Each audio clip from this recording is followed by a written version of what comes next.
Welcome to another episode of Tyler Is Groce. I'm Tyler Groce. God damn it. I am trying to... This is only my second episode with this camera, and it's the most frustrating thing I've ever had. Number one, it's a real camera. It's not my phone. It's not my fucking phone. It's a real camera, and it's just a Rubik's Cube as every step of the way, and then you figure it out, and then the next time it's like, actually, it's different now. Why? Because it's tomorrow. I don't understand this shit. Someone help me, because I don't know what to do. If you know something about cameras, comment or something. I don't know.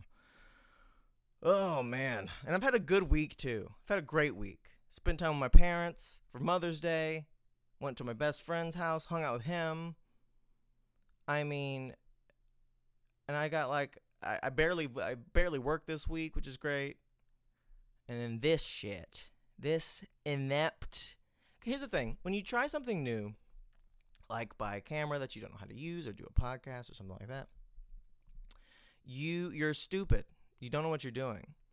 And what you have to do is either grow or you quit. And quitting's easier and recommended. I would say quit and don't try anything new so you can always feel comfortable.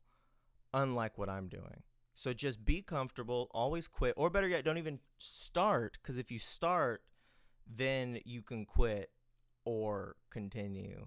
And fuck this shit is my point. I'm mad about it. Let's get into this goddamn podcast. I gotta fucking guest this piece of shit. No, I'm just upset. I'm just frustrated. It's not his fault. His name's Jerod McCorkle. He's one of my best friends. I love him so much. And we met doing comedy in Austin, Texas. He was 6 months ahead of me in comedy years, but he's like 8 years ahead of me in real life. So he's like, naturally, I was 22. He was like 30. I mean, like, that's night and day. So I automatically looked up to him, and he took a liking to me, and we were friends. We stayed in touch. I moved to Amsterdam for a year. Moving really tests friendships, and we talked on the phone, and we did. We talked. We kept in touch. We had great conversations. And moving away actually strengthened our relationship, I would have to say. And it was good. And he's good. He's a good dude. I'm glad to have him on. We're going to be talking about Roe v. Wade. I know that's like old news by now. I know we're on to like, oh, did you hear about fucking shit? I don't know. But that's what we're talking about. And, I mean, it's not old news because, it's going to change the political landscape for decades to come. But that's what we're talking about. And because he's a smart dude. Ultimately, he's lived a life. He's gay. That's enough. I could stop there. But he was in the army. He went to college. Was a philosophy dude. He then was a comic, and now he's like trying to go into like mental health stuff. He's an interesting guy with nuanced perspectives on things. And usually, whenever something like the Roe v. Wade leak comes up, the main response has been everyone's sad. Everyone's like, "Damn it, that's the thing we didn't want." And now it's happening, and that sucks. And it does suck. But he's always like, yeah, but this falls in line with how politics has been working for decades and what's broken about the system. And he goes into such detail about everything. And it's just so interesting. And he's a great talker. I mean, re-listening to this episode, I'm like, he is such a better talker than me. Such a better talker. Which is funny to say. Like, he just talks good. He does. And I was also tired, so I'm just like, and what else, man? So, enjoy the episode. I think it's good. I got a show today. Today's Thursday. Hopefully this comes out today. I got a show tomorrow, Friday, May 12th. It's an improv show at the Hideout Theater at 8 p.m. Big Bash. And then I'm got 2 shows Saturday. One show's a Good Set, I believe, at Fourth Tap Brewery at 8 p.m. And then Ty Wynn's house show, which is at 8:30 p.m. I can't tell you an address because I have no idea. But go on Instagram. That's where I post stuff about like ongoing shows. I put out one episode of this since I've started promoting it, and I've gotten a couple of good pieces of feedback, and it keeps me going. So I appreciate it. One guy was just like, "Hey man, good shit," and then my girlfriend was like, "I love you," and I was like, "That doesn't count." Of course you do. But I appreciate that as well. Yeah, take a listen. Hope you enjoy it. Bye-bye. I hope this shit works. This is my second take, by the way. Yeah. It's fucking... Yeah. Good morning to me. What a start. Anyway, enjoy the episode. Jered's great, and so are you bitch. Also forgot to say Jerod McCorkle has a very funny podcast, Comic Canon Revival. It's a comic book podcast about comic books, not political at all. This episode, very political. His podcast, not political. Just fun, interesting stuff about your favorite comics. I'm going to be on soon talking about Static Shock, because apparently he's a bat. I mean, I grew up watching Static Shock on TV. I didn't read the comics, but he was on TV. I love that shit. And apparently there was comics of him, and apparently they're great. And the guy who made them is like a black comic book legend. And I'm excited to read about it and talk about it. Comic Canon Revival, Jered McCorkle and Friends. Check it out. Bye.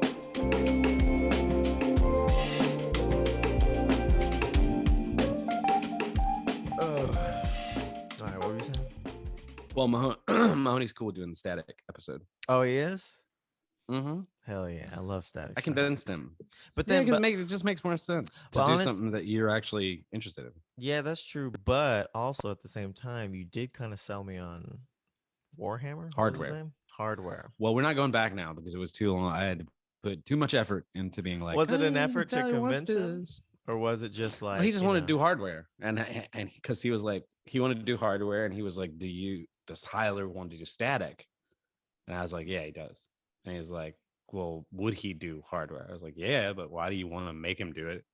Because the thing is, like, it's just going to be bad because you got to read something. That doesn't sound like that hard of a conversation that you had. Yeah, but it's a back and forth thing. And what, like I said, we're talking now and it's like very easy, but like texting back and forth, you know, it's always he can't spell, you know, that's the real problem. No, I can't spell either, man. It's all emojis. You got to decipher it like Egyptians. Mm-hmm. We're doing like hieroglyphics. Mm-hmm. I got hieroglyphics behind me. Did you ever see my Egyptian thing? I don't think so. I was there when you like had like nothing in the apartment. Yeah, wasn't that dark? You're sleeping on like a air mattress and you had like one little ficus or some shit like that. I'm making that up, but it was equally pathetic. And I like Charlie Brown, I showed that ficus a little bit of love, and now it's a palm tree. Now it's a woman. And I make love to that spiky woman every night. And her pokey pussy every night. Oh, delicious. Isn't that good? What are you like a morning person? Because you seem... I wake up way early than this. You seem chipper, and I don't really like it. I don't think so. You know what it is? Because I was talking about this before, is that I have a hard time waking up. Like the alarm, like sometimes I'm in danger of not waking up, but once I wake up, I'm in a good mood. Usually. It's probably an army thing. Maybe. It could be. But did you if morning person means am I good in the morning? I used to work with this lady at Starbucks who was like, I'm not a morning person, but it's like she would be an asshole to like 1 or 2. I was like, you're a bitch. That's it. I don't like it when the light's out. That's her excuse. If there's light, I'm just not happy. Mm-hmm. Did you ever say March and say I don't know what I've been told? You know. Yeah. Oh, that shit's all real. Like, and I was hey, fuck no one under 18 years old. I don't know what the saying is.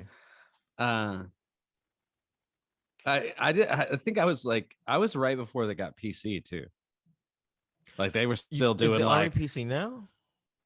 Oh wait, yeah, like because I mean, like I served before Don't Ask, Don't Tell, and they were still doing cadences like I don't know, but I know it well. Homosexuals are going to hell or whatever. Like no, like, they weren't. I swear, not that I made that up. But like I swear to God, like that. So here's the thing. Now they're like, get on the ground, ladies. The drill sergeant or non-binary, whatever you identify as. One of the 52 I am not genders. allowed to discriminate anymore. Thank you, Obama. Every one of the 76 genders I recognize as fucking maggots. Basic training is now 18 weeks because they have to be like, ladies, gentlemen, zers, fizz, bloods. But bug self or whatever. Did you see that one video? Yeah, of course. Yeah, that was pretty wild. Yeah. But I was like post-racist army, and I'm not saying that people weren't racist, but like the drill sergeants couldn't be racist. But I was pre-drill sergeants can't be homophobic. Cool. I wonder what they are now. Come on, fatty. Like what? What's the You what's the, know, that's what's the laugh? making people do push-ups is ableist. You can't.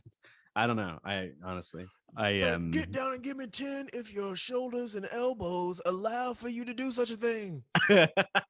We'll say, it's funny too, since we're like, we're gonna be talking about ladies. We are. I serve like that's what Roe v. Wade is really all. It's about ladies. Which I think, Hey, by the way, is hey, funny. we talking about bitches tonight on the radio. Now, what's up with Roe v. Wade? Who's hotter, Roe or Wade? I think it's funny you asked me. I'm gay, so it's Wade. I think it's funny that you asked me to do this, not be on the podcast, but just we're talking about Roe versus Wade. So let me get Jered. Well, I don't give a fuck about that, man. That's true. You're beyond it. That. I just like you, so and your. Oh, thanks, buddy. Well, because you're I like you too. Because I feel like everything about Roe v. Wade has already been said. It's the right. response to the leak of the thing isn't shock. It's more like sadness, and so everyone's like, "How sad?" Yeah. And then everyone's like, "This is what's gonna happen next," and don't you see? It's things like that, and it's like, yeah, that's why we didn't want this. That's why, we knew all this. Yeah, the writing was on the wall for sure. Yeah, like this was, I mean, are you familiar with Susan Collins at all? She's the Republican senator from Maine. Yeah. I believe she's a senator. She's hot. Yeah, no, she looks like Mr. Magoo with like a bad dye job. But she voted for Kavanaugh on the basis that he had assured her that he wouldn't overturn Roe, right? And I guess technically they haven't overturned anything, but it's an insane thought. Like that's the whole point of this, like of all these people that were appointed by the Federalist Society. The whole point was that they were pro-choice or pro-life. Sorry. So I don't know. I mean, it's sort of like as soon as Trump got elected and then made these appointments, all that stuff. And I feel the same thing about it's like Oberfell. I think that's how you pronounce it. The ruling to allow for gay marriage. I assume that will be going away and back to the States as well. What is that a similar thing? Just like everyone has to allow for gay marriage, yeah. Because you could still have it at the state. It just wasn't federally recognized. Wouldn't it be crazy if they went for loving and they were just like, yeah, interracial marriage, it's up to the states. Wouldn't that be crazy? Wouldn't that be insane? I mean, I don't see that one happening. I would, Jered, I would kill myself. It would be over. I can't have these white hoes anymore. I will kill myself. No, you just have to move to a state where you can have white ladies. You just. Some of the best white ladies are in those states. That's what I'm saying. Would be the illegal. best white ladies are Republican, and that's who I want. Yeah, you watch a lot of Fox News. Yeah, I want some, like one of those, like those coiffed, blonde-haired. Modest makeup. They can't cook for shit, but they will. Like they they spend all day in the kitchen and nothing good comes out. That's what I want. Also on your Roe v. Wade episode. What are you gonna do? Yeah, what are you gonna do? But yeah, it's a bummer. Yeah, I mean, what's weird? I feel like for you're gonna have more nuanced takes. Probably not. No. I mean, like nuanced takes in a certain way. Like, what's funny is like I don't have a nuanced take about abortion. I'm pretty radically pro-choice, right? And I think, and I was like, go ahead. How late term? Well, I don't know. Like, well, first of all, it should be said that like Roe v. Wade is not about late-term abortions. Roe v. Wade did not. It did not. Well, no, it did not allow for. Well, I mean, it didn't prevent the states from preventing late-term abortions. So I don't know the Casey ruling well, which was the one I think that moved it from the trimester system to the viability standard. But the original decision was like broke things up between the first trimester, which meant nobody, like no state, no government could have any say. The second, which is that the states could create like health codes or different kinds of regulations. And then the third, like the states could rule against it entirely. So you could have states that said no late-term abortions. So all this talk about late-term abortions has nothing to do with Roe. Yeah, It's because just Republican bullshit. Because most places don't have late term abortions. I'd have to look at the map. I don't know. I think some states do. Which again, it's not. I don't even know if the idea is that I guess you got me. I was guessing. Right. Well, it's like I don't even know if that means that those states that allow it in certain cases may still regulate it in some way. So it's not even, I mean, like this picture that like Republicans have about like or have produced about late term abortions being like this really significant issue. I read a statistic that was like I'm sure I'll get this wrong, but it's something in this territory that like 98% of abortions are before the first 21 weeks. Okay. That's how late nationally, and that's what's that? How late is that? 21 weeks. Like that's 5 months. No. Well, there's 4 weeks in a month, and there's 21, so 5 months. So, oh no, but it's a leap year. So okay, no, I think you're right. That's funny. But yeah, so I mean, I don't know what like, I think that, like I said, the writing was sort of on the wall. Yeah, and it is, and there's a class issue too, and this has been mentioned before by a lot of people, but it is worth thinking that, like, what does it mean where everybody hears that Roe is going to be overturned, like that they are kind of crushed by that, which in the broader issue of like, should they be crushed about women losing reproductive rights? Like, of course, but there were so many states that had already like practically outlawed abortion anyway, or at least completely prohibited it, like regulated so many clinics away. I mean, I think Kentucky like had one clinic that was constantly under attack, and that was the story. Like, and I think Texas had, I haven't looked, I mean, you may know better than me because I don't live there anymore, but like had all but made it impossible to get an abortion there. Yeah, he old Greggy Abs, he made it 6 weeks, 6-week ban. Mm-hmm. Yeah, so I mean, in other words, like all these poor women were basically unable to get abortions anyway. Like, I mean, you had to have the money and the wherewithal to be able to travel and stuff like that. So I don't know. It's like, it is this weird sort of gradual thing. Have you paid any attention to like who may have leaked it or anything like that? No. Yeah, they're, I guess they're like making a big deal about this, but I don't know who.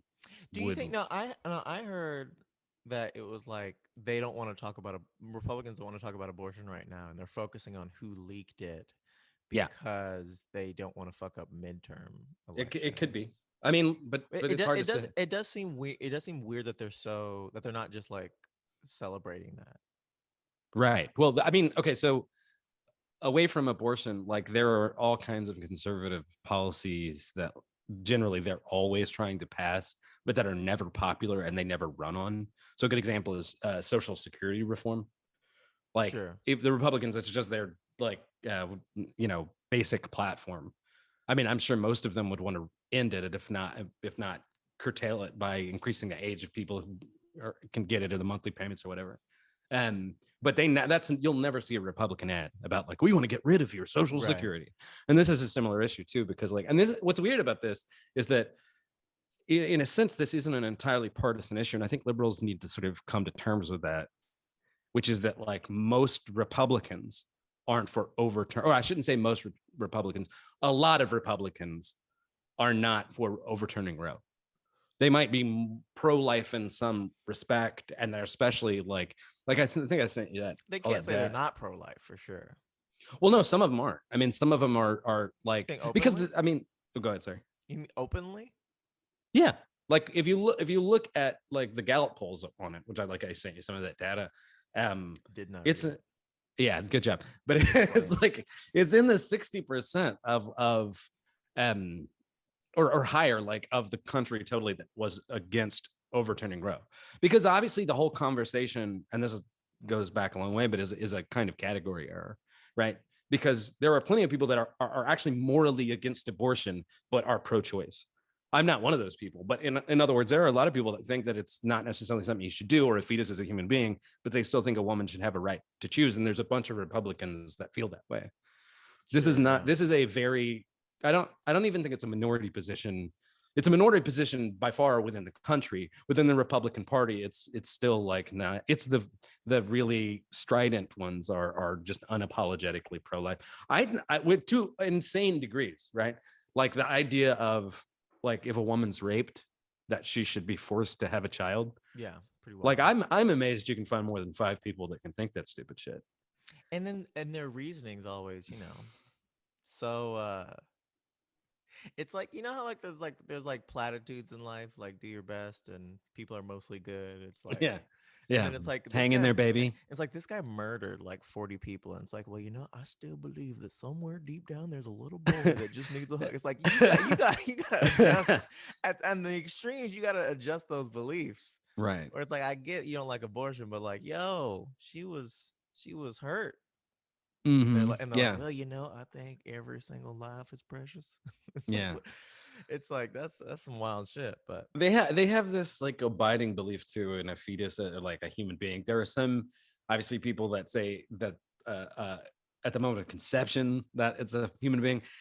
There are people that believe at the moment of fertilization, which is actually before conception, that believe that's a human being, which is fucking crazy. I do understand that if that were true, like once you get that premise, sort of once you implant that premise, so to speak, that everything else sort of follows from that.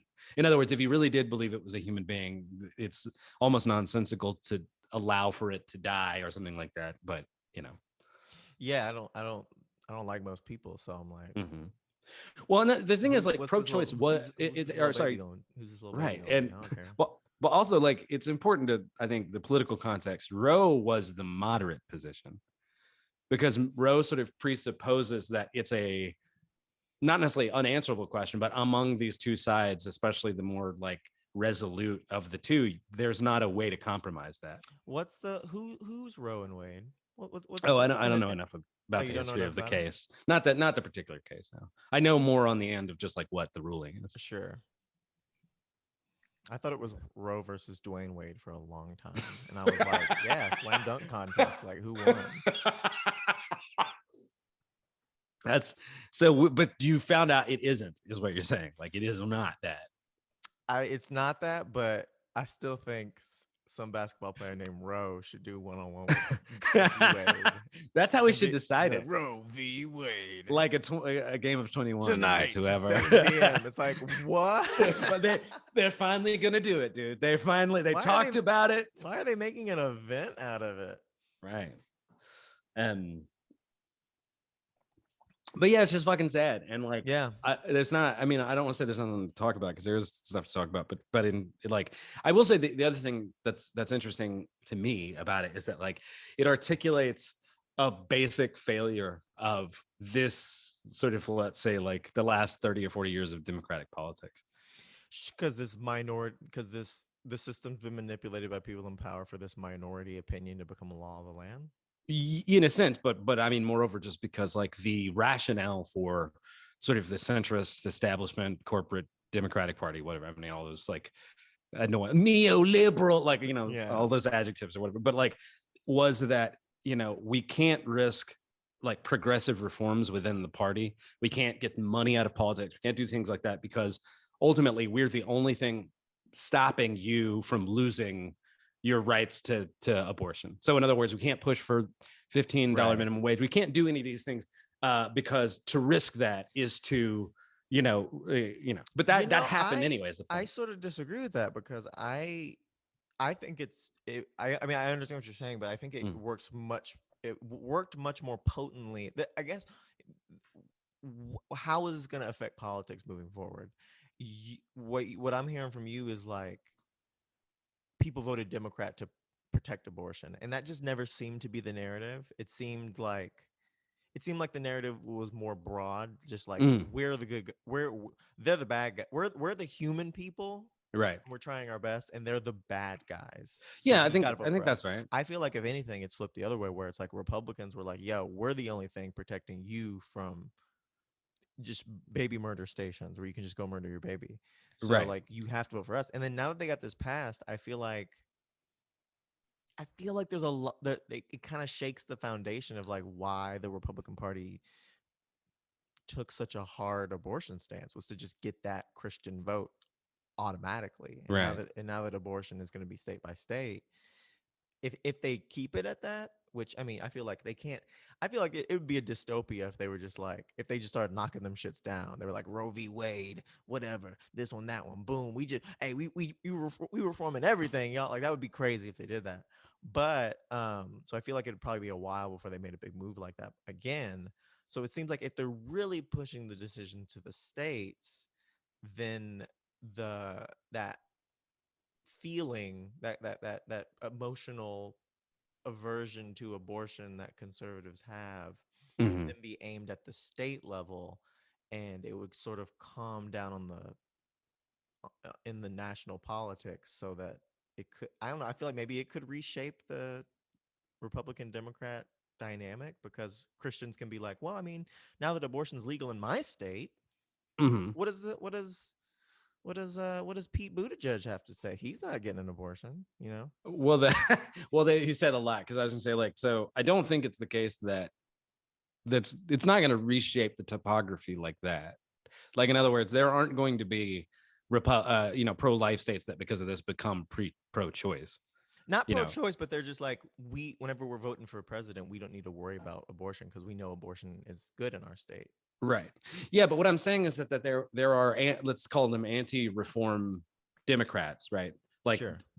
like I think liberals that look at the Democratic Party and don't see a thing that's this sort of like bulwark against democracy, but they see the only thing preventing them from fascism. I think there's very little evidence for that. But anyway, their central argument was we are better at maneuvering in these sort of like, I don't know, like Machiavellian spaces. We understand the practicalities of the game. We're idealists. We won't be able, we're going to have to like sacrifice some of these more like idealistic progressive goals, but we're going to secure for you basic things. Right. And what I'm saying is that clearly they, their what, thing that yeah. they're pitching didn't happen. They're not able to Yeah. do the thing that they sort of promised. And take this, you know, in the larger, like as a piece of the larger whole, where we are also about to, we have a like overwhelming majority of conservatives in the Supreme Court. We're probably going to have an all Republican, not all, not all Republican, but like a Republican majority in both the House and the Senate. And I think that it's a good chance that Trump is going to be elected. So not only do the Democrats lose this keystone issue, and by the way, outside of this vague notion that this is going to be a recruitment drive, we're going to up voting, we're still, there's no plan to do anything about Roe, from what I can tell. Yeah, I mean, I haven't really heard anything. I mean, Biden was like, I got this. Yeah. Congress, can y'all do something? I've done all I can. I've done everything. I've like, done everything I can. I don't want to, and I'm not going to single anybody out because that would be mean, and we don't do that in Washington. Yeah, we're trying to come together. Right. But I think what you were suggesting was that, or if I get you right, is that like maybe this takes it off of the table. I feel like I always viewed abortion as one of those hot culture war issues that it fundamentally is one of those things that fundamentally divides people. And without that on the table, now I feel like Republicans could, I mean, not anytime soon, maybe in the next decade, sort of feel free to consider more Democratic candidates, because there's a lot of just like, I'm pro-life and I'm a single issue voter, and if that issue's not on the table anymore, Republicans either have to fearmonger them into being like, but they could take it back, right? What isn't going to happen. Or, well, yeah, but I think the problem is that like that's what was good about Roe, which is that, and I think that there are a lot of people sort of ignorant of the political development there that don't have a sense that it really was this kind of compromise, that it really was a kind of détente, and no one can absolutely win a social issue like that. So you're going to have different kinds of like legal compromises, or I mean, the way you actually win, right, is to convince a large enough amount of the American people, which means convincing people on the other side and building a popular coalition such that it's sort of like, and what's weird is like in this media environment, we kind of talk like that's not a thing that happens, but so much of our country is already predicated on it. A good example is Social Security.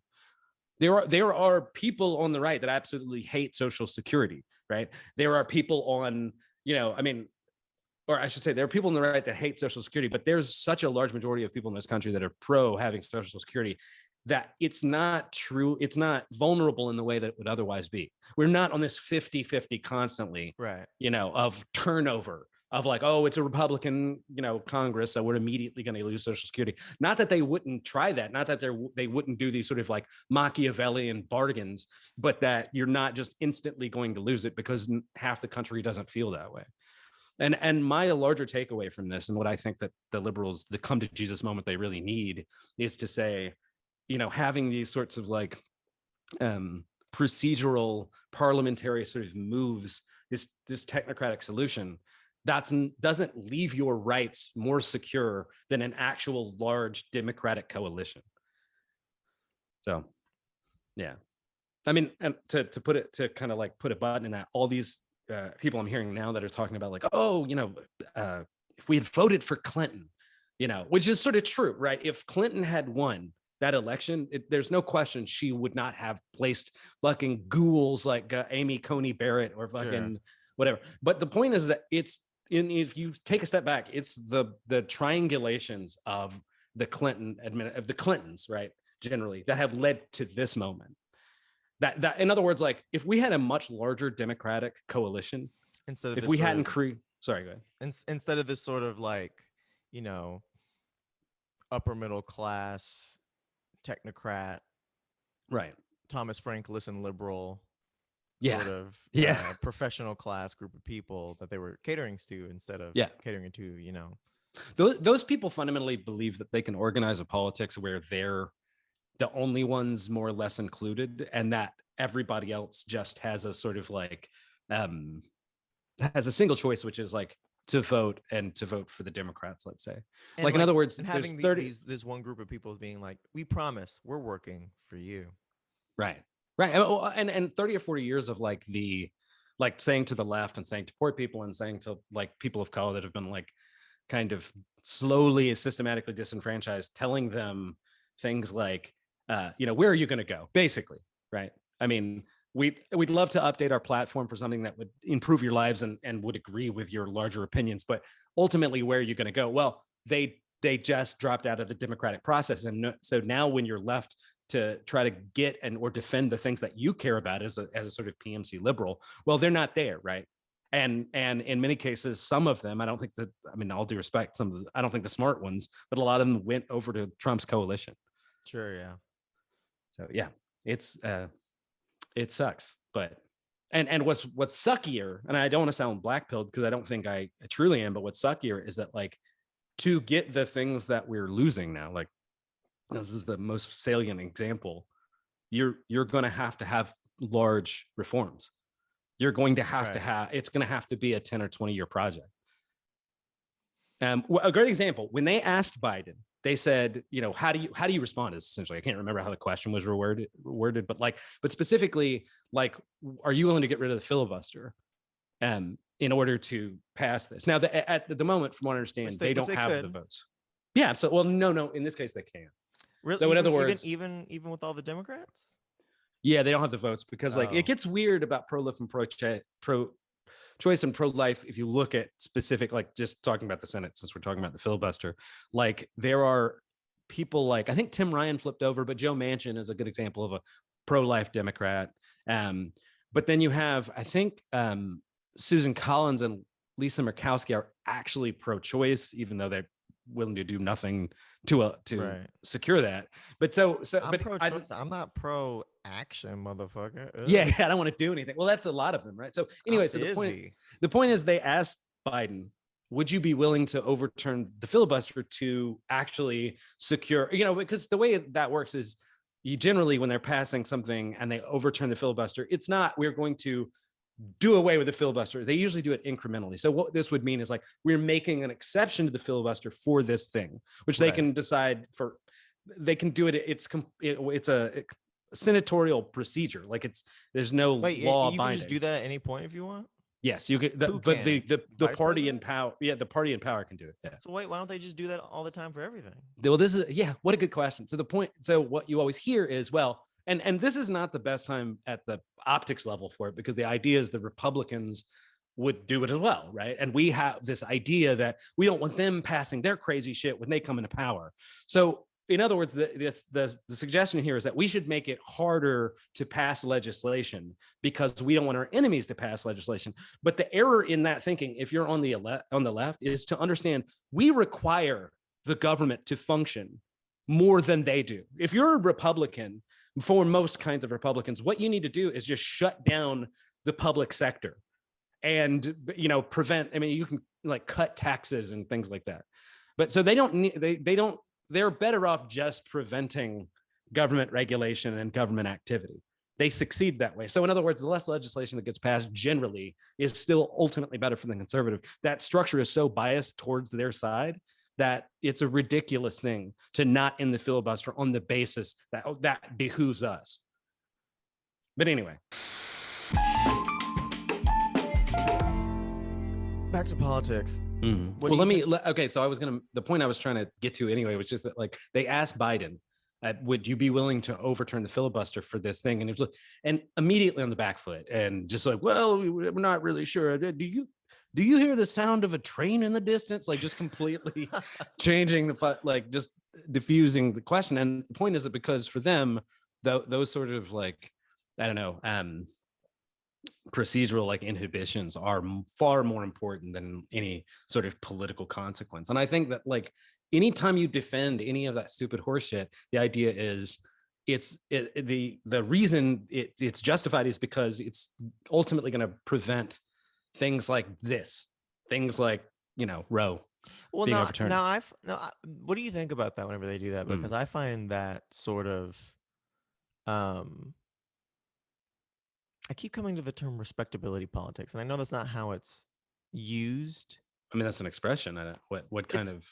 Well, I'm just saying, like, they're like, we respect these traditions too much to break them for the good of every man, woman, and child in the country. And it's like, well, what? Why are we here again? Are we here to follow rules, or are we here to fucking make people's lives better? But I find that just as an excuse because they don't ultimately want. I think. I mean, if I'm making this up on the spot, tell me what you think about it. Where it's like their stronghold on the Democratic base is so fickle. It's so based on like, well, we're not them, that if they actually take a stand, if they're nothing but a blank slate that you can project your hopes and dreams on, if they actually take a stand for something, then they can lose their ability to win one way or the other. And by doing that, it's sort of like the quote by the Cosby quote by he's like which, and again, on the Roe v. Wade podcast, what are you gonna do? But where he says, I don't know the key to success, but the key to failure is trying to please everybody, where it's like, hey, I'm gonna stay here, hey, whatever, hey, I like black people, hey, good stuff, hey, gays, awesome, love it, hey, we love abortion. It's like, are you gonna do something? Well, listen, we love everybody, you know. And it's like, I feel like, because if you make a decision, then you have to stand by it, and then you have to potentially lose people. And it seems like that's why they're doing that. That's why they are choosing to be ineffective at every single fucking step of the way. Well, I mean, so I think that a lot of what you said is true, right? So there is a sense of like trying to please a larger tent that otherwise has, and this would be my position, has contradictory interests. And I think the reason that social politics often, you know, especially, I think this is true on the right as well, but just to focus like on the liberal party, the reason social issues become so to the fore, right? Or it isn't just because you can't, it's easy to do lip service to that. You don't necessarily have to deliver, but also because those are maybe vague agreements among the base. And this is probably the most important issue, where you can have, you know, people on the left who are working class, who agree with this issue, like myself, and also, you know, upper middle class or even affluent white liberals who are also pro-choice. When it comes to economic issues or real issues of political power, there's an absolute contradiction running down the middle of the Democratic Party. So, you know, I think in some sense, that's what's such a crisis issue about Roe for the Democratic Party. This is, okay, if they were trying to paper over the basic contradiction, the basic conflict, you know, in economic issues or whatever, this was the one thing we could say, okay, this is something we really care about as liberals. And to fail about this is, I think, to fail almost entirely. So yeah, it's fucking pretty goddamn depressing. What do you think about? Do you like the Supreme Court? I imagine no. No, not at all. I mean, like, and I think it's good that you said, like, you imagine not, because yeah, it should come from your politics. Well, just I imagine what's the most radical thing to say, and then I just imagine that that's what you would say. So, I'm like, well, I mean, so just to put some logic into it, I guess, if you have a real commitment to democratic politics, like not big D, but like, everyone gets a voice, right? Yeah, that ultimately people's will and the people's interest are what is supposed to define policy, supposed to underpin policy. Then you should be against the Supreme Court, not in the broadest sense. I don't think I'm not saying they have no place or what have you, but the idea of having this unelected secondary legislature to prevent, our Congress from, operating in our best interest, an institution that actually does have democratic checks. No, I don't think it's good at all. And moreover, and again, do your reading, right? I mean, like I'm probably not as well read as some of the people listening to this or anything like that, but I think that the Supreme Court doesn't really have the best record in terms of being particularly progressive anyway. Like, we have a tendency to sort of like think of these cases like,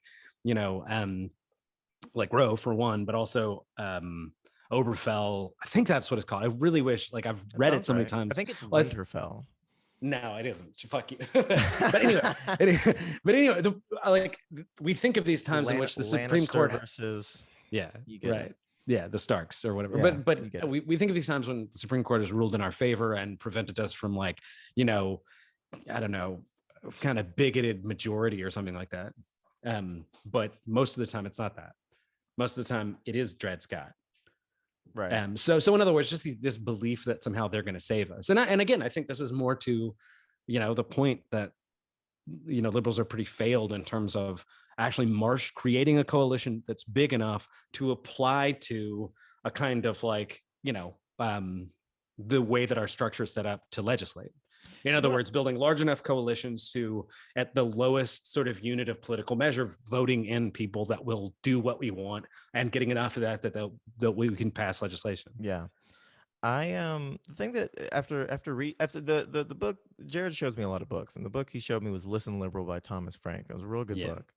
And one of the things that he sort of spells out is how, like, money is obviously a big factor in the country, but also this status, and status isn't necessarily linked to money. So there are these there's the professional class, these professionals like lawyers, like doctors, these experts in their field that are inherently supposed to be working for the people. Like, doctors obviously aren't supposed to be like, yeah, your leg's fine, but let's cut it off so I can make an extra $50K this month. Like, obviously they're not trying to do that. Right. And lawyers aren't supposed to be, they're supposed to follow the law, and the law is supposed to protect you and all these things.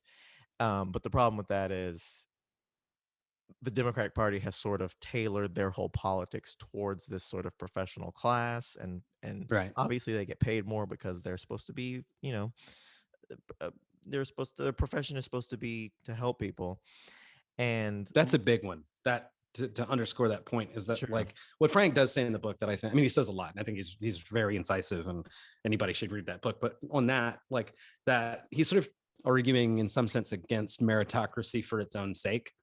And that's sort of what you're describing, which is like the idea of, rather than a kind of more purely democratic system, the idea what we really need to temper it against is meritocracy. Those are words that get thrown around, and people, I think, don't have a sense of how oppositional the notion of meritocracy is versus democracy. Right. In other words, if we take it seriously, the idea of like the people who are the best qualified to understand things in their given field should be the ones deciding what we do generally as a society, versus people all have, one person, one vote, everyone sort of having an equal idea. So it's not to say meritocracy has no place, but when you mentioned like the idea of helping people, I know that's very, like, at some level banal, but like the idea that we cede authority to these people's decisions on the basis that they're using their expertise for the public good. And when you have divisions between their interests with the interest of what would be their good and the general public. That's when meritocracy becomes, I don't know, the enemy, right? It serves power instead of serving people. And so, yeah, that's sort of where we're at. And with the Supreme Court specifically, they are a technocrat meritocracy thing where it's like, hey, we're going to get the best judges to judge who can judge the best. Right. Isn't that great? Here's the 9 best people to judge in the country. That's an insane, if you break it down, it's like, that's an insane thing to think. And it's like liberal fantasy par excellence, right? Because it is like, if you ask people, if you put it to them, like, do we really think these people are apolitical? It's I don't even think people buy it. Like, even the people who are arguing for this, like, almost like Platonic Callipolis perfect city model where we have these like 9 people beyond politics, if you actually put it, it's like, do you for a moment think that like Neil Gorsuch is an apolitical figure? I think they would be like, well, no, not really. And that's the case. And there have been plenty of, like, I've read plenty of articles about just going through these different opinions and how their ideology is ultimately what sort of decides these opinions, and they sort of like can come up with a legal rationalization otherwise. And that's the hole in the system, I think. I mean, there are other problems, but like the idea was that you would appoint them and they would be free from immediate electoral political pressure, which may be the case. The problem is they still have ideology, right? So they still have beliefs and values that are politically determined, that even if it's not on the basis of pleasing some constituency, they ultimately, that they have a vision for how they think the country ought to be, and then they can explain why legally it needs to be that afterwards. And that's the point that I'm building to, seems to be like, what if the Supreme Court are technocrats, they're the expert in their fields that know better than everyone else. But what are they experts in? They seem to be expert in the Constitution and the laws, or whatever. They don't. And those, the Constitution and the laws have to do with the past, have to do with tradition, have to do with how things have been. And that's not democratic. Well, it's not. I mean, it's not. I mean, obviously the institution is not democratic, but I'm saying, like, if there was a group of philosophers and their expertise was in, why are we here? How should we be living? What's the best way to achieve good things for everyone? Then that would be a really interesting thing to be like, yeah, let's bring Roe v. Wade to these philosophers who don't care about the law as much as they care about, like, why are we here? What do we value? Who are we? Right. But these people are like, no, we're experts in the laws. And what do we think about those big questions? Like, who are we and what do we value? Oh, well, it's just the same ideology. It's the same ideological pool that everyone's fucking slurping shit out of. And it's like, well, you're not actually better at, maybe the laws better, but like, I don't need to know what Roe v. Wade is to think out the consequences of having it versus not having it. And that. So so at that point, it's like, oh, they're the best judges. Well, their judgment, the core of their judgment comes from the same place as everyone else's. So you're not any better. You just have a cool black robe. So there's 2 things there. I mean, I'd want to say, one is that even if it was the case that it was a kind of objective expertise, which I think just looking at the territory suggests it isn't. In other words, you can have really intelligent people that have different, like, there are originalists and contextualists and things like that. So you can have equally qualified people who have a different idea about how this stuff is supposed to be interpreted. You'll find biology doesn't really work that way, right? So it's not the kind of merit that you would associate with, the sorts of fields where it's like, we couldn't do this, we'll need very specific experts or whatever. But then further, there is no process of determining merit that any of us would probably recognize, right? They're political appointments. So in other words, it isn't even clear that some of these people are, I mean, I hate to be like, they're not even that fucking smart, but that's sort of the case, right? Like, I don't think that people think that Barrett or Kavanaugh are just the most, amazingly astute thinkers or something like that. They're political appointments. I think some of them are downright fucking vacuous. So, I mean, even if you want to look at who's Kaji, what's the girl? The one that was just appointed. What's her name? Ketanji Jackson, or no, Ketanji John the Thin Brown. God damn No, it. I think that's from Street Fighter. I think No, it's Ketanji Brown, but I can't remember her middle name. yeah. Well, Let me look it her, up real quick. like even her, it's like I'm sure she's a great judge, but I mean, let's be honest. There's as far as like the culture war goes, there Ketanji is Brown Jackson. as far as the culture as far as like the culture war goes, and as far as like signaling goes, Biden was gonna pick a black woman because he's all about the sisters right now, Kamala, then her, and it's like he needed to find a person that fits into a box, and then they found that person, and they're like, but to be fair, but she needs to fit in the black woman box, but she also Right. needs to fit into the political ideology box as well. Like, so who's really the smartest, best, deepest thinker, whole rounded thinker? Well, that's not even a consideration. What's the consideration is, will she do what I want her to do, which Right. is inherently political, and does she have the identity that like my base of upper middle class white professionals that care about this shit, not of the 90% of poor people who are like, yeah, is she gonna help me get these food stamps, yo? Like that's so there's a well, that's a shitty thing to say about the poor, but anyway, but no, but okay, I'm sure they're very well-rounded people. Yeah, I thank you. Like a lot of, some of them are good. I'm sure, not. I'm sure there's very good poors. But so a few things there. So yeah, to sort of almost sum that up, it's like in one case, they're a political mechanism. So will they do the thing that will they execute my agenda? Will they rule the way I need them to? As you mentioned, also there's a politics of what's the optics of this? Will doing this help me in a political way? I think it's fair to just be cynical about this, like thinking that like Biden doesn't actually give a shit about, black representation or something like that. But then the third thing is that in this case, I like her, and she actually has a relatively. What's her? You like Brown? Well, Brown Jackson. I think. Let's just commit this to memory.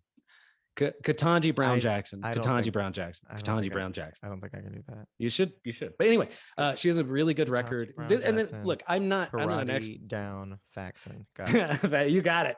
Mnemonic device. Karate. Yes.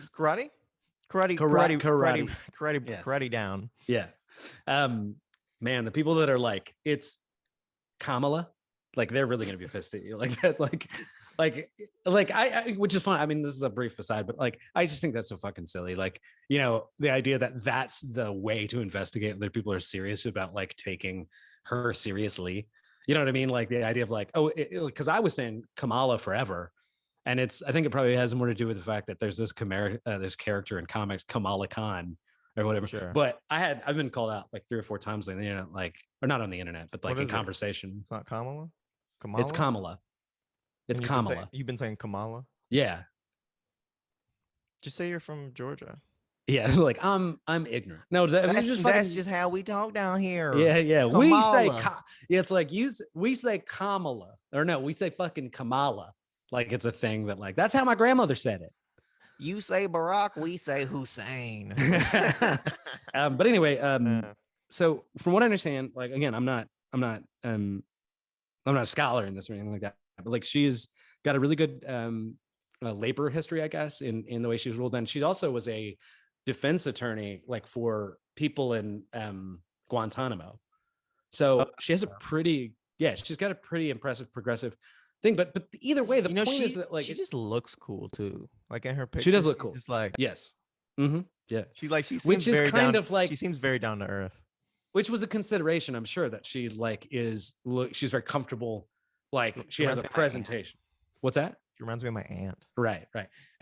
But this is kind of the point. And I think that like it's even in the case when they appoint ones that we would say are bright and share our political values, it's like that's still not a good system, and it's unnecessary.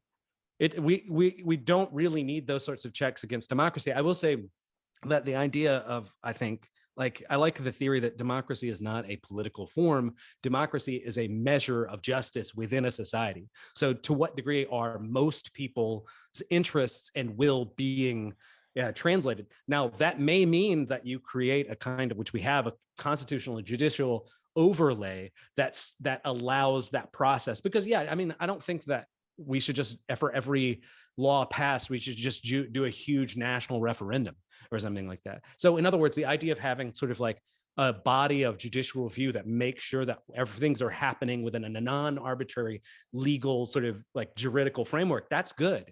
But the idea that then that thing gets to decide like when democratic will is translated or not, I think that's not a just system, right? So yeah, fuck the Supreme Court. And no, and I'll put it this way: I just think that the gauntlet has to be thrown down. And if you are defending the Supreme Court at the to the degree that you think that it's more important than having a functioning Congress, you're not progressive. Like, it's a reactionary position.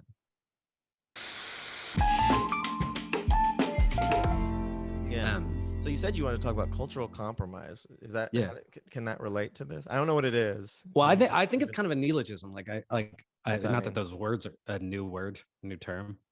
Like some I made up, which is like, it's not to say, not to say that those words are complicated and there's nothing esoteric about it, just that like, it isn't really talked about that much. But I think more and more people on the left are understanding that the culture war has to be in some ways disrupted in order to build the kinds of democratic coalitions that can pressure. How would you define the political war system?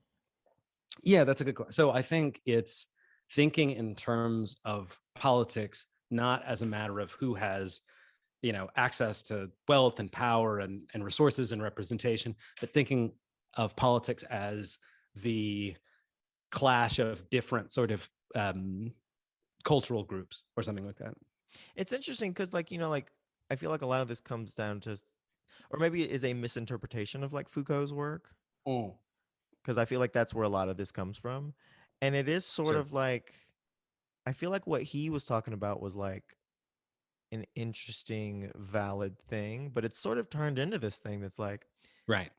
Conservatives are right. It's kind of poison. It's kind of not good. It's kind of not good. But the thing is that like, but everyone's doing it. Yes.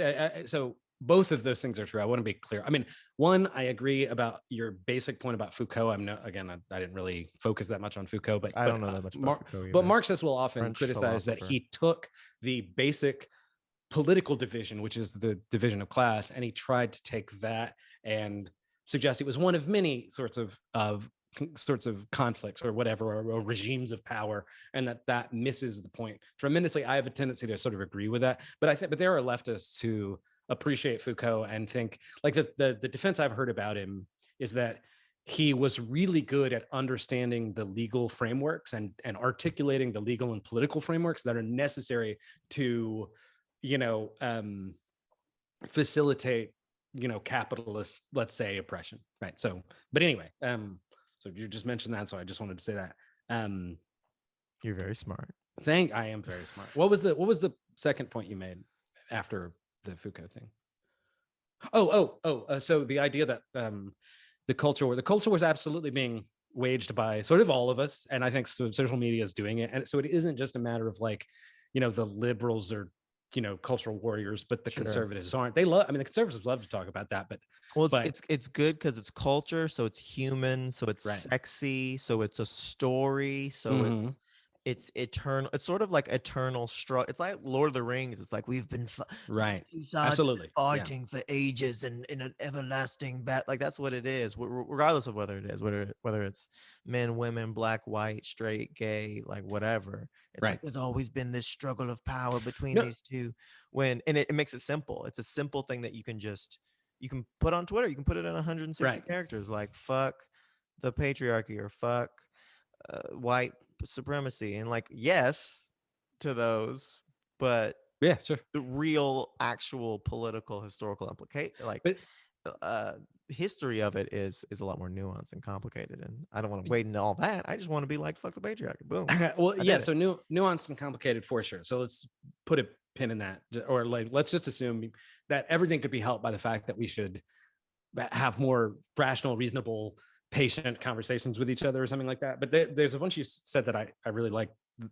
One is that I think it's what this describes as sort of Manichaeistic politics, and I'll explain. But Manichaeism is that religion that believes that, or it's a sort of ancient religion. You're saying many cheeses? Many Cheez-Its. You're not Ooh. saying it. Cheese it. No, many Go. cheese, which is like Now you've got my attention. Go well, on. it's the idea that there's this sort of I prefer eternal. cheese nips. Okay, there's this like kind of like I You're would love to fucking explain this. disdain. You're like, this Yeah. motherfucker, he asked me to come No, on. what's funny is I have far more than you could see. Like I more. No, it's fine. But the idea that there's this sort of eternal, unchanging cosmological war between light and dark, or good and evil, and that never changes. And I would argue that that is a really common and virulent political perspective, and it's almost an apolitical perspective. In other words, the idea that like we couldn't really ever change our political situation because ultimately we were fighting things like evil or jealousy or greed or these broad things. And I think if you look at anytime there's light, there will be shadow. Exactly, it's like all right. It's like so we can't do anything, guys. We just gotta. It's a constant struggle. And well, and to this end, right, there are things that people think and do that illustrate this belief that like this is their disposition. One is we adopt rhetorical strategies that presuppose we would never convince others because they're on the other side, and by definition, they're part of the darkness and we're part of the light, or something like that. And we adopt political issues that sort of emit of that, right? Like that are just less likely to build coalition. So, I mean, pro-life versus pro-choice is a good example. It's not to say that those things are not important. As we've been saying, it's a very important political issue. But there are political issues of which the vast majority of the country actually agrees. I mean, when I say the vast majority of people, I mean that usually necessitates class, right? It's most working people, but just generally. So Roe versus Wade's a great example of that, where most people don't think you should overturn it. That's actually the majority position. But we have a kind of partisan politics that's not just like Democrat versus Republican, but a kind of politics and a rhetorical strategy that aids this, that is necessarily divides us down the middle. And it's a thing that absolutely has to be undermined. How do we do that? Well, I mean, so one is it with cultural compromise? Is that what it is? Well, yeah, I think so. I mean, so one is. So how would you define that? Well, a good example is Roe v. Wade, right? Which is a cultural compromise. It's like not if no one who is firmly and coherently pro-life or pro-choice. Well, let me back up. Nobody who is coherently thinks abortion is, a fetus is not a human being, would come up with Roe v. Wade. And no one who thinks a fetus is a human being, absolutely, at the moment of conception, would come up with Roe v. Wade. The thing presupposes a compromise between non-resolvable differences. Okay. And I'm not. And the thing is that. And I guess what is that? Maybe I missed it when you said it before. So, well, yeah. To back up. So the idea is that with Roe, that you divide it according to trimesters, and you say, okay, the first trimester. Right. And again, this was updated with Casey, but the basic premise is the same, which is that of up to a certain point, the no government can prevent a woman from choosing to have an abortion. After the second trimester, then of course, there can be some regulation, right. And then states can absolutely decide to prevent late-term abortions or whatever. That preset, like if we just say a fetus is a human being, then that doesn't work entirely. Or if we say that a fetus is an absolutely nothing, like outside of like a metastasization of cells or something like that, then that also doesn't make sense because there should be nothing wrong with a late-term abortion or something like that. But so it presupposes a sort of I hear you. It takes an issue that feels for a lot of people black and white and makes it into a what's it called? Makes it into a I mean, I guess a compromise, but it puts it on a spectrum. It's like, all right, there's abortion, yes, but there's also what trimester. We feel that feels like the closest thing we can come to. That's the way to make it as small, the granulated as possible, right? So we can be like pushed to a line where it's like, all right, I don't really like this. Like, yeah, I don't like it either, bitch. That's Roe v. Wade. And so I don't know if anybody listening to this has any sense of like this seems incoherent, because usually, as you mentioned, I have a tendency to be sort of radical, and then I'm also talking about compromise. And for a lot of people, that seems impossible. For me, that's not the point. If you are a real believer, if you're a real populist, if you're a socialist, if you're a real believer in democracy, the how do you organize your compromises? That's the point. So in other words, I don't, when you have 90, I mean, this is an easy figure, but like 99% of the country wants something. And that group has to then compromise with 1% of the population. That's not a compromise. You don't, I mean, I would love to sort of compromise in that way. That's not a compromise. That's hegemony. That's domination, right? Sure. So, and what's funny is those are precisely the issues that centrist liberals love to talk about compromise. But then when you have issues where they legitimately, like the gun issue, like the abortion issue, where it legitimately is a 50-50 kind of grassroots sort of thing. And I'm not saying I agree with one of the, I mean, I've said I'm adamantly pro-choice, but you have to recognize that no, literally there is a 50-50 and there has to be some sort of compromise, you know? Well, I guess the compromise aspect, because I was thinking about the person who has what they want now is the person who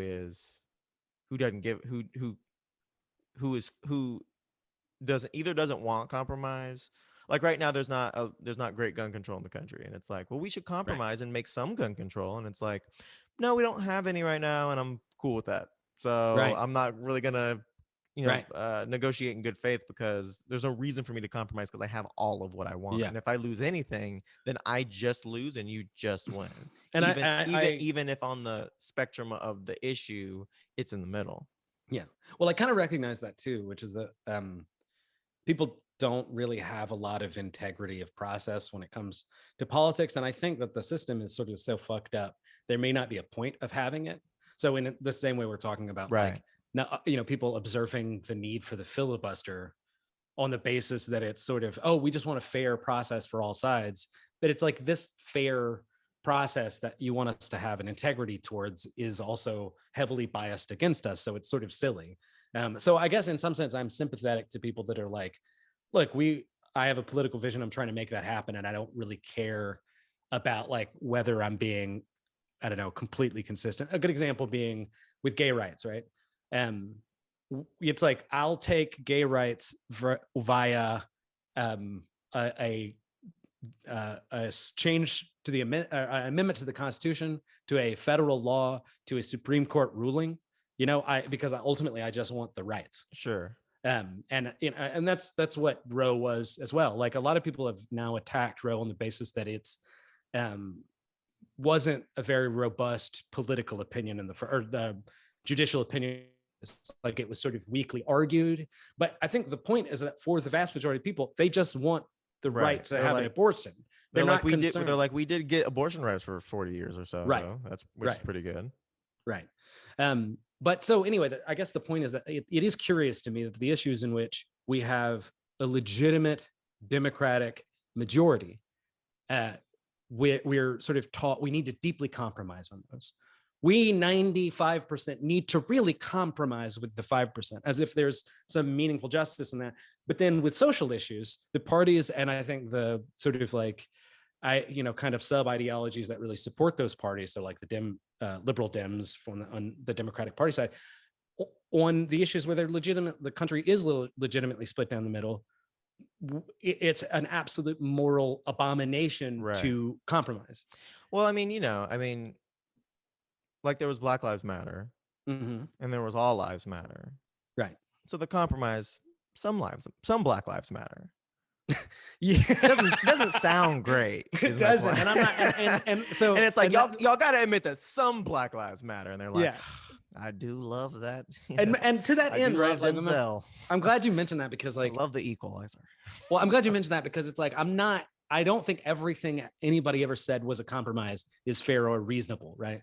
So like, I think the principle that you're trying to observe is that if, half the country on the other side believe something that you don't, they might be wrong ultimately, right? Like, the truth may not actually compromise itself, but the point is that they're not all crazy, evil people, that they're coming at it from a direction of like, it makes sense according to their experience. It makes sense because their entire life is organized, in a way that it seems rational.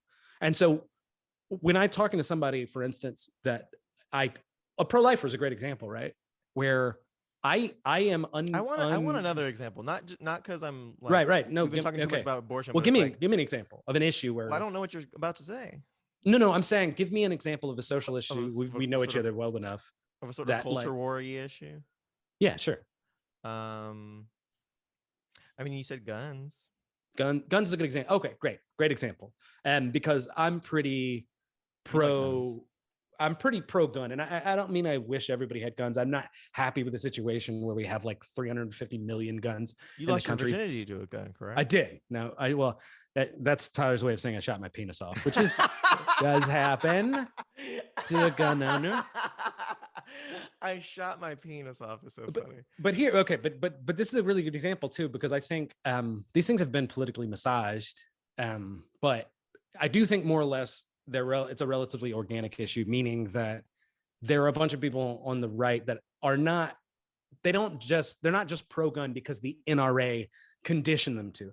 The NRA is a powerful lobby group, and it has really disorganized, in my opinion, people's ideas about guns. But ultimately, the point is that, like, they wouldn't all be sort of like, traumatically afraid of gun liberals if it wasn't for the fact that the NRA, and vice versa. I'll tell my conservative friends, it's like, the people trying to take your guns away are not necessarily like the ATF and the big state. It's other people in the country that are fucking afraid of you, which, to me, makes sense. But here's the point. I generally think most gun laws do not work and are not set up to succeed. I think most gun laws are set up to make, affluent white people feel safe. And furthermore, most of the people who are the most vulnerable to gun crime, right? People who, like, poor people of color disproportionately, are also the people that end up being prosecuted for, non-legal gun ownership and then going to prison for years. And it doesn't appear to me that this actually does a lot of good in terms of bringing down the amount of gun death. I'm not saying you can't do anything. I think there are plenty of forms of legislation that are important and effective. The point is that those aren't the ones that liberals generally champion, right? Right. Either way, my point is the fact that despite the fact that I'm usually against a lot of anti-gun measure, and especially the ideological sentiment that seems to be behind it, that is classist and is often racist. Ultimately, I don't think that the best situation is I should just get my way entirely. I think that there are certain gun laws. So for a good example, there are like, there should be a national register. Yeah, I don't think it's going to help, but the idea of saying, because I disagree vehemently on that issue means that I think that we should, fuck democracy and fuck these people. No, I think there are meaningful compromises that could be made in the sake of compromising on that issue. I like what you said about because there's a humility in the idea of, on an issue, my way is not necessarily the best way. Right. Like a sort of commitment to compromise and being like, yeah, compromise is actually good, even if you lose. That's the point, is we're both invested in the mutual loss. Like we sort of bond over the fact, like we both if both tribes sacrifice a daughter, then it's like, well, then we're both hurting. And it's like, that's well, and ironically, that's sort of what I mean, I use the sacrifice example because, like, it's a very human thing that we discovered a long time ago of, like, if we both get hurt, we're both like, all right, that was terrible. Let's not. We are in this anymore. Together. Yeah, like, even though we don't like each other, we both went through the same thing, and that's it. But ironically, my point is kind of utilitarian or consequentialist, which is to say that, like, I don't think that compromise is in and of itself a good thing. I don't think it's in and of itself bad. I think that it's a necessary attitude to have a coherent democratic coalition. So in other words, that to have a kind of democratic coalition that's going to be able to make politics happen in a meaningful way, sure, produce good results, have an equitable society, we can't have a sort of political attitude that necessarily divides the country down the middle and makes the other half of the country an absolute enemy. I was going to say earlier that the point that about what the culture war is to me, especially as a socialist, is the idea of thinking that the division of society, that the reason your life is bad is not because of, let's say, the powerful capitalists, the unaccountable power, the forces of anti-democracy. It's not that, it's the other half of the country, which I think is just poisonous and just completely inaccurate. And I do want to clarify, because the way you're talking about this is not in the way that most people think of politics. So you're Right. not saying we need to culturally compromise with the other half of the country. You're not saying like we as people who don't like guns need to allow for some guns and they who do like guns need to allow for some regulation. You're saying more like from a grassroots perspective, one person needs to find another person and they compromise. And then those two people find two people and they compromise. And you keep doing that until you get a majority of the country, and then you can enact meaningful legislation and change. Yeah, I think that's well said. I mean, I don't know if I necessarily mean that one person needs to find one person. Just a I parroting up just like thought that was that. an elegant way to Yeah. frame it. I mean, but Bastard. I think part of it is also it's like Splitting no hairs. one's asking Let's you, compromise. right? No one's asking you personally to if you believe strongly in a social issue to believe that less or to not try as hard as you can in a reasonable way to get that, to promulgate that idea, to spread that or to execute that policy. I think the issue is not thinking that primarily the reason that the world is so fucked up is because of the people on the opposite of those social issues. Like, so I'll give you another sort of, I guess, hypothetical. I just, if you, it wouldn't be a way to organize society necessarily, but if you just took any major issue and asked what most people want most of the time, if we could translate that into a meaningful political system, that would get you the best results. Right. And you know, which it's like it seems like it'd be so simple to do. I feel like okay, if I was president, this is what I would do. I would make a website called vote.gov, and you would just go on there and everyone would vote on issues. And right. it would be linked to your social security number too. And there would be like checks and you'd have to like show your face and make facial recognition. All right, maybe this is getting dystopian. Yeah. But like you would vote for every issue, right? Right. But it wouldn't count like our current system. And then the politicians would take that raw information, and it's sort of expected like, yo, here's our voice. 60% of people like abortion. It's easy now. You have the data. Yeah. It's right in front of you, and it's like centralized. So it's not like that machine can. I mean, obviously, and there's 1,000 holes in my plan. But wouldn't that be nice? No. Actually, I think like everyone votes for a thing. It doesn't actually affect change. Politicians should just respond to it, and the expectation from the public is like, look, we went on vote.gov, we voted. Right. Why are you doing the opposite of what most people want? That's right. I mean, here's the thing. Yeah, I like the idea, right? Just generally, I think it's actually what's funny about it to think in terms of like how politics is usually exercised is that this is what's happening right now with Roe, with Chuck Schumer in the Senate, where he's saying, look, we don't have the votes right now. And we not even to overturn the filibuster. So we don't have even a simple majority, but we're going to put this, in on the floor of the Senate, and you're going to have to openly vote against it. If you're against it, if you're for overturning Roe, if you're against enshrining that in law, fine, but you're going to be on the record. So I think what you're suggesting is similar to that, which is that like the aggregate data of what the people actually want on all these issues. We're just going to record it, make it official, and then you're going to have to account for why you're not doing this now. So I like the idea, but if we're talking about like the theory of power here, like they already have that information. And I think even though it's not part of normal, I think we don't. Well, okay, but hear me out. What I think that the political process in a lot of ways, especially the kind of attitude cultivated by the party, is to really not think about that. Which, in other words, like generally speaking, especially over these longitudinal political issues, people know what the public thinks and wants, and it is not a political consideration. The attitude that's cultivated by, I think, conventional politics, the mainstream media, stuff like that, is you shouldn't really notice that, and it shouldn't be curious. So the idea that the vast majority of the country has, I mean, this is an easy issue, right? Is at least for the decriminalization of marijuana, the fact that has, for a good 40 years than the majority of the opinion, it should be curious to people what's wrong with the system that hasn't eventually translated. Because it's one thing to say that the political system is meant to, and I think shows the farcical nature of this excuse, this fucking bullshit apology, is that, you have a constitutional system because it's supposed to slow down and cool the rage of the angry mob. Okay, fine. It takes 40 motherfucking years to make weed legal.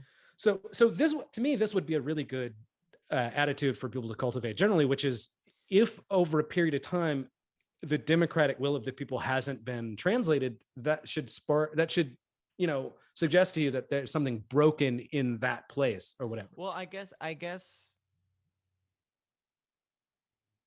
the general mindset of the population, I'd imagine, I mean, because it's my mindset too, in moments, is like, oh, there's both parties have their base and have their power structure, which is corporate. I mean, right. Yeah, that's and every single fucking issue always just comes back to there's money in politics, and we need to get it out. It's like that's the whole thing. And so like that's the people that they care about. They don't actually care about us. They care about the people who's giving them money. That they're accountable to things like donors. Well, the thing is that they're also accountable to the people a little bit, but but let's make it about issues that can't be changed and are fairly static over 50 years, like abortion, like guns. Right. Let's take our sides on race shit, and there you go, boom, we get it. And let's not. In other words, if you're the Democrats and the Republicans, if you're the leadership of the party, you want to make politics about wedge issues, because they kind of like they necessitate gridlock. Whereas they keep the people focused on abortion and not focused on the fact that fucking Amazon is paying the government so they can. Yeah. So you want to make you don't want people to think of politics as a set of sort of consensuses that could be enacted. You want it to be organized around things that divide the population entirely. I honestly, I mean, I don't know. I mean, obviously I want abortion to be a thing that everyone can do and has to do when I say so. That's my second rule as president. I would have abortion.gov, and it would just be you're like, I think there should be abortions for the women I sleep with. Hey, that's it. Like you give out badges or something. Yeah, I'll be like, hey, I know it's illegal, but here's your buy one get one free. Your backstage abortion pass.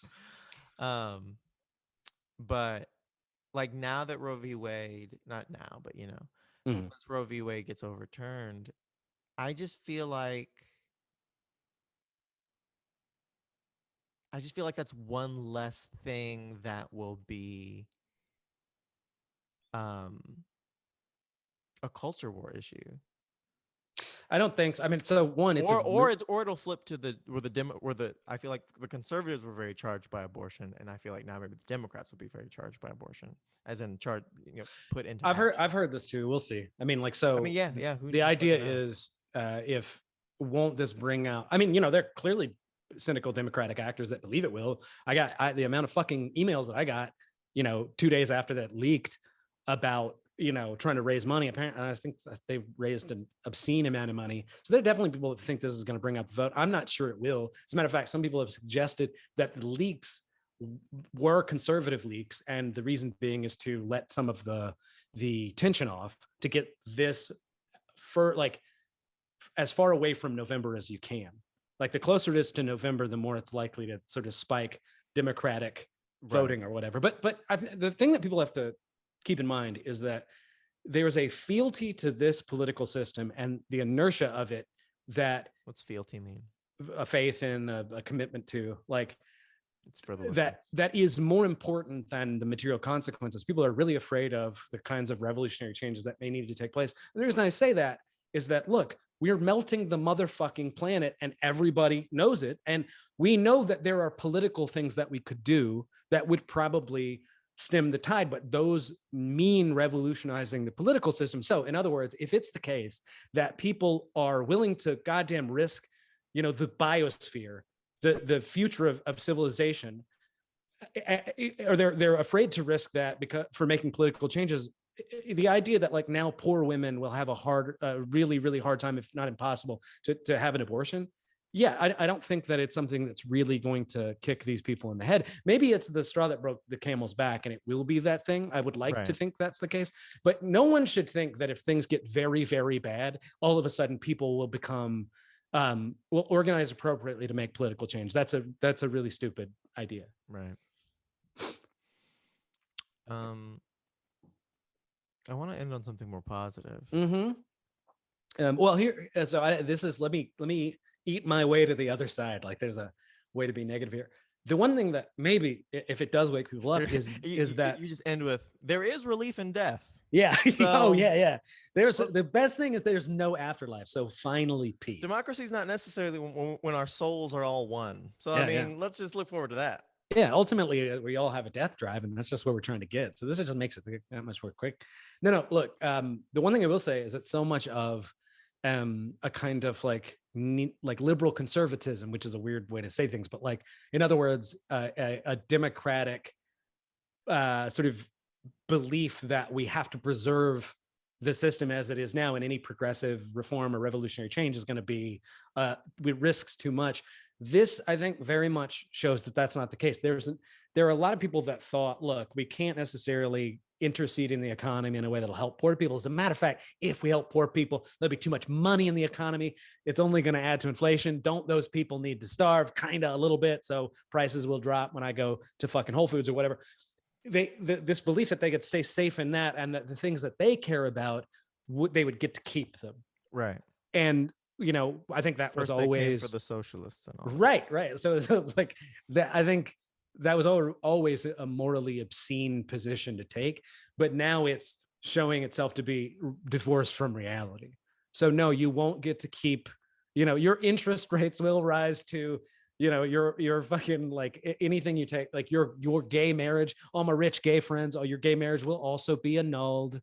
Right. Turns out you are going to have to build a democratic coalition. You are going to have to give a fuck what the dummies think. You're saying as our system erodes, it's gonna eventually reach the people in power now, or at least the bases of the people in power now, right? And then that's when it's going to turn on them. You need the PMCs. You need the middle class at some PMCs, level. Professional managerial class. Yeah. Mm-hmm. You need them to run the country, right? To run the country in this way, which is to disenfranchise, poor people and working class people or whatever. But the point is, like, eventually it will eat into their what makes them feel better too, and allows them. And the sad thing, and I don't know which way it's going to go, because you want them, and you want to build an ideology where they recognize, oh no, you have to have solidarity with the people that you see yourselves as superior to, but the problem is that, like, as things get more precarious, people generally become risk averse, and so they may be even more worried to rock the boat now. So to me, it's a razor's edge issue, and I hope that they are willing to, not be fucking pussies about it. As we move forward in this great nation, this great experiment we're all part of. It turns out that experiment was like the Russian sleep experiment, though. Yeah. You know what I mean? There are these moments where we have to ask ourselves, what do we stand for? And I hear that's what you're describing. As things start to erode, eventually the deeper questions will be asked. What do we really stand for? What do we really want to come together and fight for? And I hope it's for something good. Right. And I believe in people. How about each other? How about that? I think so. I think we all need to eat. We all need to sleep. We all need clothes on our backs and roofs on our head. We all need to get our dick sucked. We need a politics that feeds the body and stirs the spirit and sucks the dick and sucks Jered's shot off penis. Thank you so much, everybody. Okay. Thanks for having me. Yeah, thanks for hanging, can I plug my podcast? No. Bye, everybody. Take it easy. Listen to the Canon Revival. That's where I talk about with my co-host comic books, and it's really fun. It's not real fun. Political at all. I'm going to be on it soon. Yeah, that's right. We're going to talk about. I'll probably leave it in. We're going to talk about Static Shock. Hell yeah. Yeah. All right. Love you, man. Okay. Love you too.